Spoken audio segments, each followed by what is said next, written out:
Welcome back to the Bannock Industries YouTube channel. Now today I had planned a really kind of fun video. We got the Ranger here. I drove it to the shop.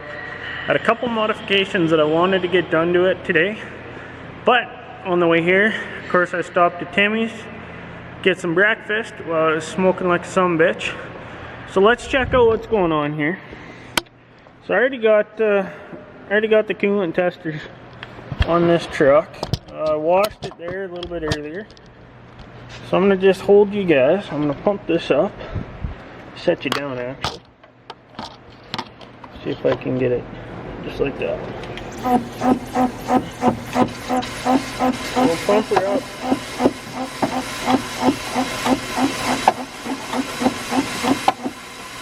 That's about 7 pounds.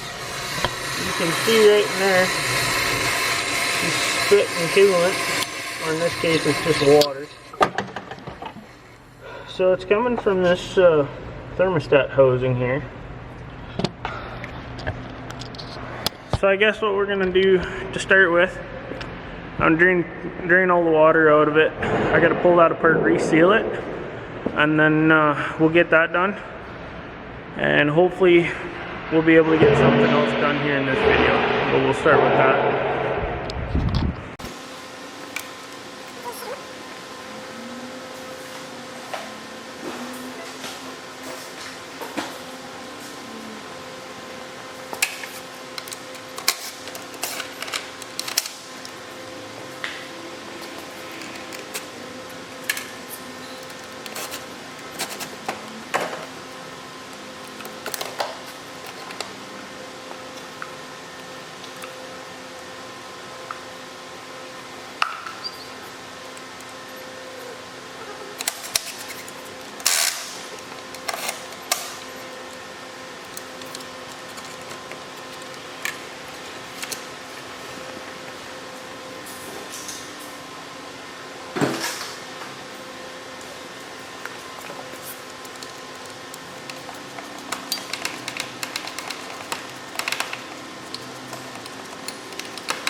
So I was able to get the thermostat hosing out.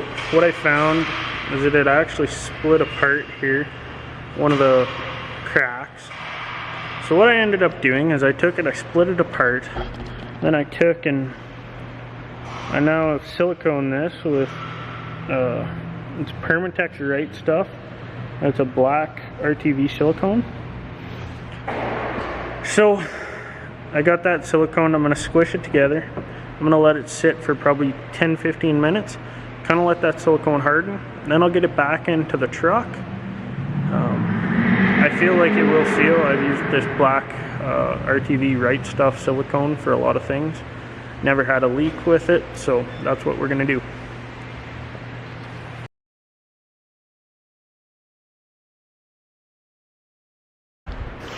I saved you guys the trouble.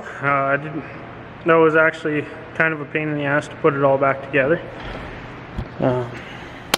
But we got the new, or not the new thermostat housing, but we got it resealed back together. It's not leaking. I went ahead, I pressure tested it. I did all that. It took me probably an hour and a half to get it all back together. Just with the very tedious procedure that I had to go through to get it all back in. Really tight area. Broke one of the bolts, so I had to pull it all back out, get a new bolt, did that. But we're all good. Ranger's back to normal on that part. Now the only other thing is it's got a vibration between 100 and 120 going down the highway. So I'm going to crawl under the front end. I was going to turn up the torsion bars, try and get some more height out of the front end. And we're also going to look at the front end, check the ball joints, check tie rods, everything there. See what that vibration is, maybe do a little bit of a alignment just here at the shop. And then we got some wheel spacers to throw on. So I'll get you guys set up, I'll get the truck up on stands, pull, and we'll see what's wrong with the front end.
So we got her, since we're going to be working on torsion bars, I set up the jack so it's sitting on the pedestal there. Just because when I'm doing this, of course we're going to be twisting the torsion bars, so we don't want tightness on there. So I'm going to go ahead, get the tools I need, see if I can get that sucker to move. So we're just laying under the truck here. This is the passenger side. As you can see, there's what would be called the torsion key. Now if you look in this bracket, there's actually a bolt right inside there. Now it's this bolt here. We screwed those in all the way. So that should have turned our torsion bars up. And that should give us the maximum height out of the front end that we can get without putting different keys on or doing a lift kit. Now the only other thing that I do want to get done in this video is we got some 2-inch wheel spacers here from Performance World Products. So what this is, it's a 5x4.5 plus 5x4.5 wheel spacer adapter. Now as you can see, we already got one installed. This is the passenger side. I was able to use the factory lug nuts there for the inside. The only thing you got to watch is you got to make sure that they're inset just a little bit so this face is flush, because if it's not, when you go to mount it, you'll have a tire wobble and a vibration, not good things.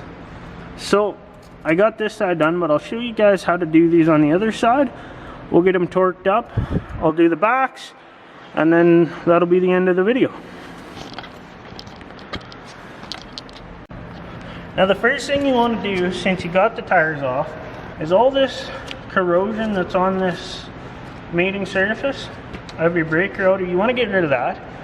Because what that'll cause is you can get, if you have enough of this buildup, when you torque your tires, of course the vibration from the road will loosen all this rust, and then you can have your tires come loose and possibly fall off. So the first thing I suggest to do is take a wire wheel such as this, and we'll go around and we'll buff all this up.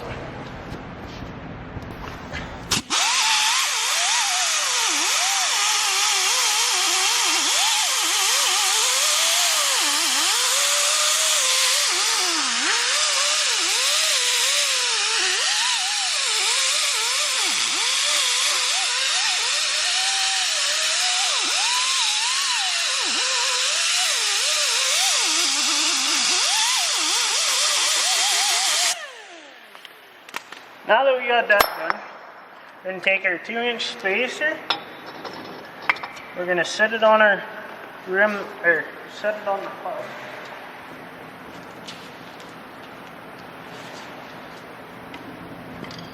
Take the factory nuts and put them on.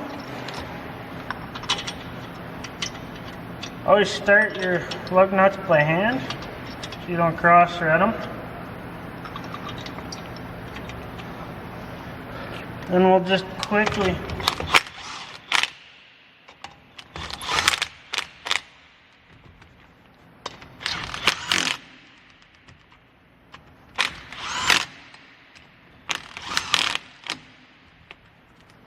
these ones off.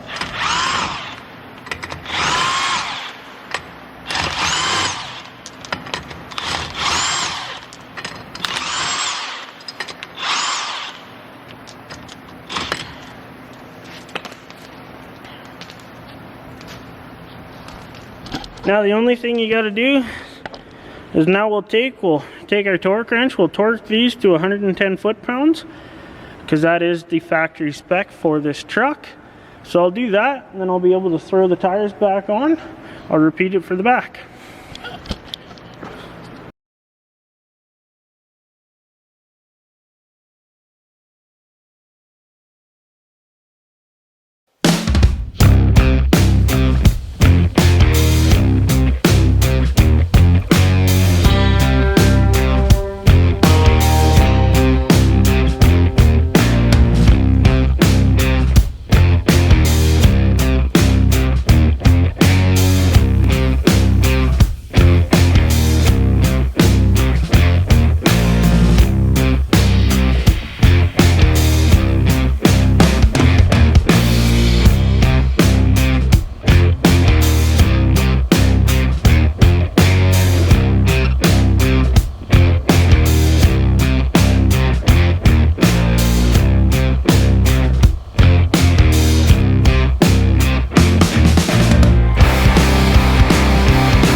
Well, that didn't make too much of a difference, but as you can see, you know, it kind of made these sit out a little bit further.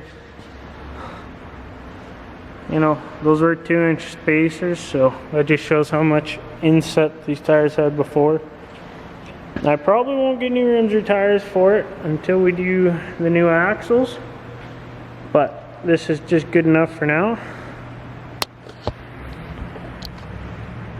In the next video, we're gonna straight pipe this thing, we're gonna clean the interior, and we're gonna see if we can't make some of the trim look a little better than it is. But until then, stay tuned. It'll be up next Thursday. Of course, we're posting 9 a.m. Mountain Standard Time.